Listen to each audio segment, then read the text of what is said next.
राम नाम जपना पराया माल अपना। ये भारतीय जनता पार्टी के लोग राम राम जप करके पूरे देश का माल हड़पने की कोशिश कर रहे हैं। सावधान हो जाना। हम हिंदू में तो जरूर आते, हिंदू तो कहलाते हैं, पर जो हमें वो मान सम्मान नहीं मिलता जो उन 15% लोगों को मिलता है, ठीक है ना। हाँ। साथियों नमस्कार, मैं हूं मनोज अंतानी और आप देख रहे हैं समता आवाज टीवी। मेरे पीछे आप एक बोर्ड देख रहे हैं, राष्ट्रीय शोषित समाज पार्टी का। बहुजन समाज पार्टी के बड़े कद्दावर नेताओं में माने जाने वाले स्वामी प्रसाद मौर्य बीजेपी में पहुंचे, उसके बाद समाजवादी पार्टी में पहुंचे। अब उन्होंने समाजवादी पार्टी से भी इस्तीफा दे दिया है और अपनी स्वयं की खुद की पार्टी बना दी है। आज वो दिल्ली के तालकटोरा स्टेडियम से अपनी पार्टी का आगाज दिल्ली से शुरू करने वाले हैं। उसी का ये बोर्ड लगा है, राष्ट्रीय शोषित समाज पार्टी का प्रतिनिधित्व सम्मेलन।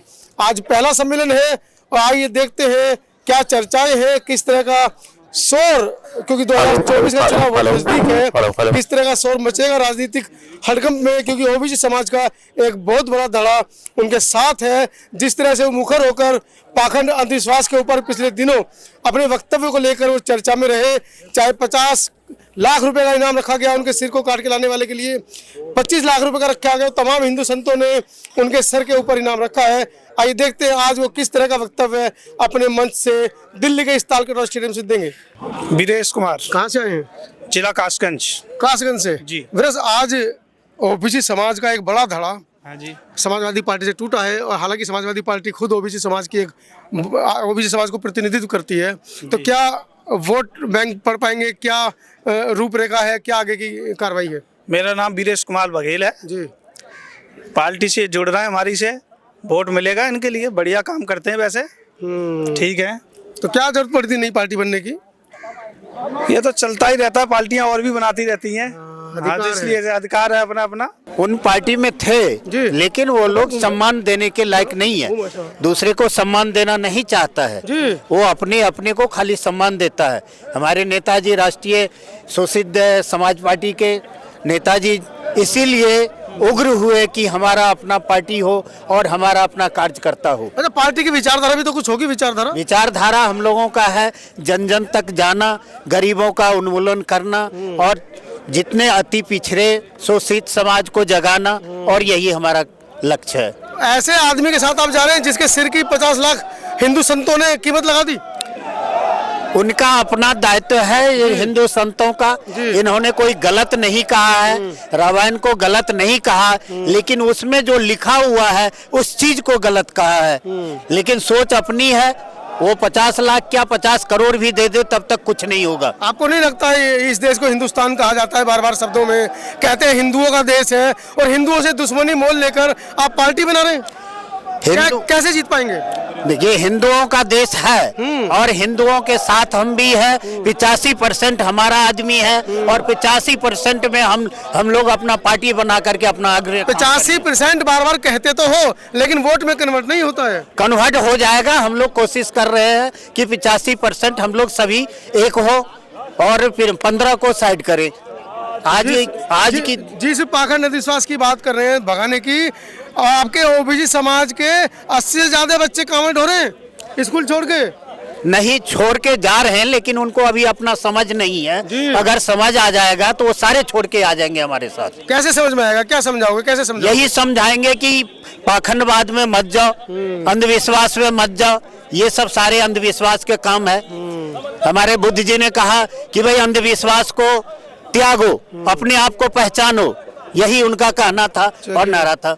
50 साल से धूप बत्ती कर रहे हैं, अगरबत्ती जला रहे हैं, मंदिर बन गया है जी। ओबीसी समाज का एक भी आदमी नहीं है मंदिर में जी, और आप कह रहे हैं कि हम समाज को जगाएंगे, थोड़ा आगे आ जाइए। जी। सबसे पहले भाई साहब ये बहुत खुशी की बात है कि हमारे जो 85% हमारा समाज है, ओबीसी समाज है, इसके जिम्मेदार लोग पहली बार इतना खुलकर आगे आए हैं। इसके पहले हम किसी न किसी पार्टियों की गुलामी किया करते थे और छोटे से लेकर समाजवादी पार्टी भी तो ओबीसी समाज की पार्टी है भाई, पिछड़ा वर्ग की पार्टी है, यादवों की पार्टी है, वो तो सबसे समाजवादी पार्टी धर्म की राजनीति करती है। वो कहाँ धर्म की राजनीति करती है? वो तो किसी धर्म में जाती नहीं। वो तो नहीं, ये हम ऐसे मीडिया में नहीं कह सकते हैं, लेकिन ऐसा होता है। और रही भारतीय जनता पार्टी की बात, जिसमें मैं कुछ दिन पहले तक हमारी धर्मपत्नी उसमें महिला मोर्चा की मंडल अध्यक्ष रही हैं, तो उनका अनुभव है कि भारतीय जनता पार्टी में हम लोगों का कोई स्थान नहीं है, सम्मान। आंखें खुल गई हैं।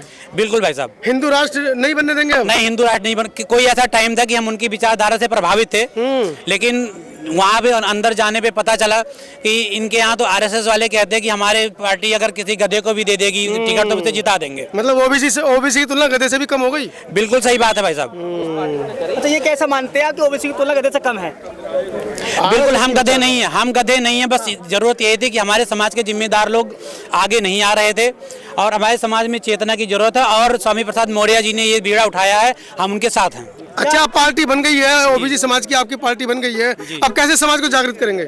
हम अपने समाज के प्रत्येक घर जाएंगे और उनको अपने इतिहास के बारे में बताएंगे और अपने समाज के संविधान के बारे में। सबसे ज्यादा जरूरत हमारे युवाओं को संविधान जानने की कि हमारा अधिकार क्या है। वो जय श्री राम के नारे लगाते फिरे सड़कों पे, आप संविधान पढ़ाने की बात कर रहे हैं। किसी टाइम पे मैं भी लगाया करता था भाई साहब, लेकिन अब जिस तरह से मेरे अंदर जागरूकता आई है, यही जागरूकता, यही विचार मैं अपने युवाओं में भी फैलाना चाहता हूँ और मैं पार्टी के लिए पूर्ण रूप से काम करूंगा। क्या काम करेंगे पार्टी के लिए? आज स्वामी प्रसाद जी यहाँ से मन से घोषणा करने वाले हैं, क्या 2024 का आपका वो रहेगा रणनीति?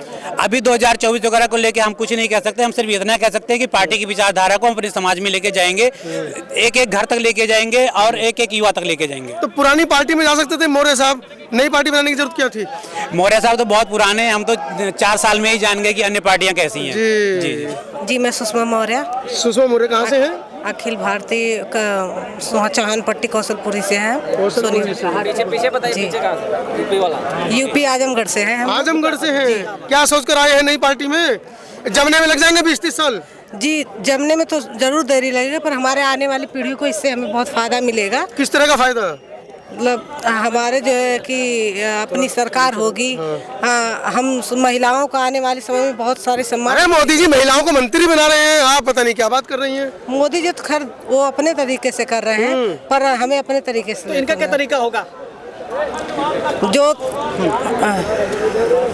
क्या तरीका होगा? अपना समाज को कैसे जागृत करेंगे भाई? हम लोग महिलाओं को हर जगह अपने पार्टी में शामिल करके महिलाओं को ऊंचा उठाने की कोशिश करेंगे अपने। महिलाएं तो मंदिर में जा रही हैं, पाखंड फैला रही हैं, अपने बच्चों को भी घंटा बजवा रही हैं, मंदिर का घंटा बजाइए, स्कूल भेज नहीं रही है बच्चों को। वो उनकी आस्था धीरे धीरे वो जागरूक होंगी, जागरूकता धीरे धीरे आएगी, अचानक से बदलाव नहीं है। 70 साल हो गए देश को आजाद, और कितना समय बदलाव लाने की कोशिश कर रहे हैं, इसमें हम कामयाब धीरे धीरे होंगे। आपको पता है कार सेवकों में 90% ओबीसी समाज के लोग थे जी, और मंदिर बना एक भी नहीं है। जी थे तो, पर जो है कि अब हम चाहते हैं कि अभी जिस दिन भगवान राम की प्रार्थना थी अयोध्या में, उस दिन मैं खुद मौजूद था, तो वहाँ पर जो एक कार सेवक थे बुजुर्ग, उनको वहाँ पर एंट्री नहीं थी, उनको भगा दिया गया था वहाँ से। जी हाँ, यही सब तो हमें बदलना है। हम हिंदू में तो जरूर आते हैं, हिंदू तो कहलाते हैं, पर जो हमें वो मान सम्मान नहीं मिलता जो उन 15% लोगों को मिलता है, ठीक है ना? हाँ,